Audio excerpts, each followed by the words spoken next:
Welcome back to another episode of FIFA 17 Everton Career Mode, and this episode is number 6.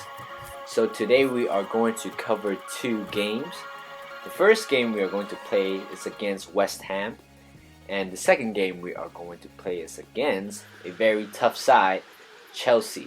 Of course, now at the moment we are at the top of the table with 21 points, 6 wins, 3 draw, and Crystal Palace is chasing us. They are currently at the second place with 19 points. So currently we are the top scoring team with 17 goals in total. So here's the lineup against West Ham. So basically, I didn't really change our the starting lineup a lot. Basically, they are totally the same. Well, if we are playing against a weaker side, or maybe there are two games in the week, probably I will do some alteration to our lineup.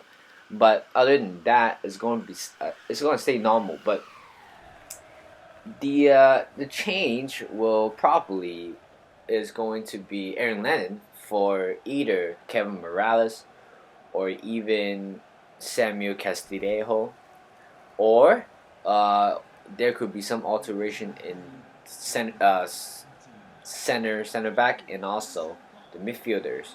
For example, I have McCarthy, Barry.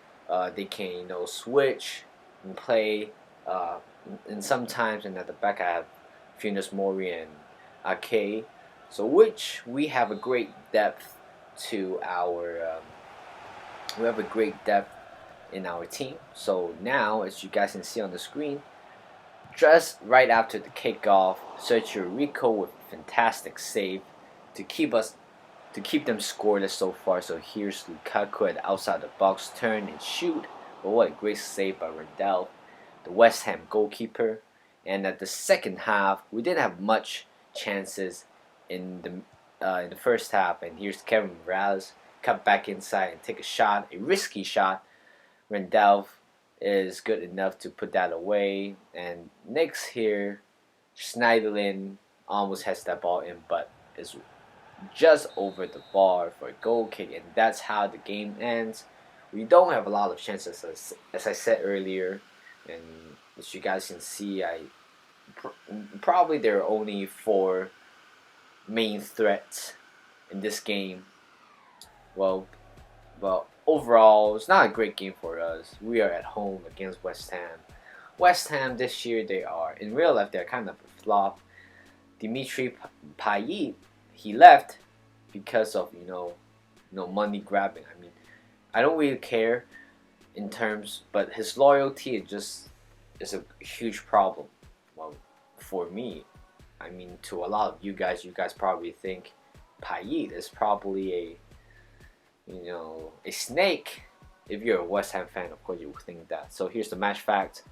Possession wise, we dominated a bit, 51%, but other than that, not a great game. So here are some training, same guys, Tom Davis, Funes Mori, Holgate. They are currently they're pretty good. Well, Funes Mori is almost at 80. So the next game, of course, we are going to play against Chelsea, one of the toughest side, or probably the best side in Premier League football. So here we are choosing the national squads. Of course, when I'm doing Denmark, I have to put Lord Bennett in, right? Guys, come on. Lord Bennett is he is God. He's God of football. He's literally the best in football. So of course, I have to give up one of the players in the current squad, and Nicholas Bennett is going to replace him. So he is going to be a national squad. So again, we are away from home at the Stamford Bridge.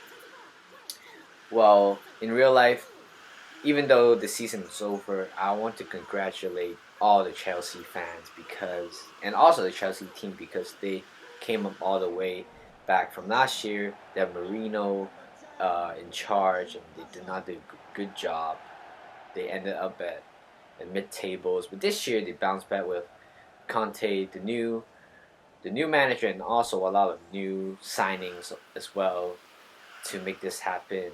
And I remember Arsenal beat them 3-0. After that, they have a 15 games unbeaten streak, unbeaten games, and now their hard work pays off. Diego Costa, amazing.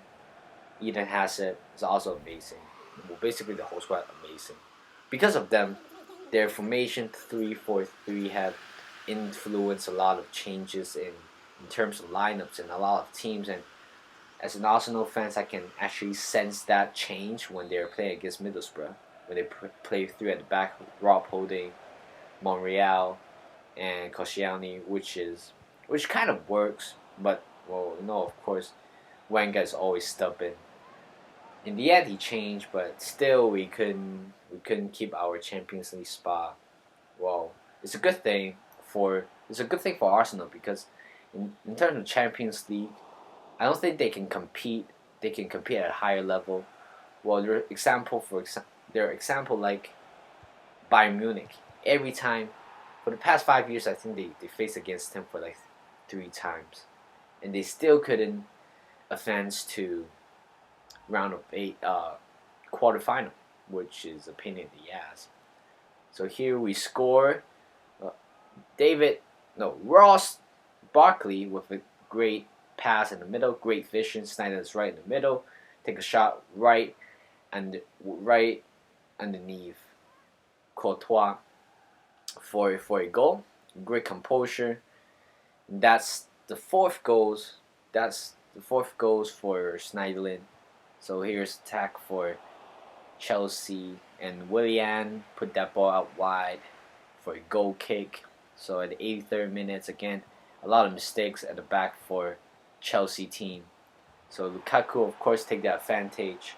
A very powerful shot with his weaker foot, his right foot, makes it 2-0. And surely, in this battle, we have already won. We knew that already. Oh no, actually the goalkeeper is Begovic, but yeah, he should have done better if they put Courtois in.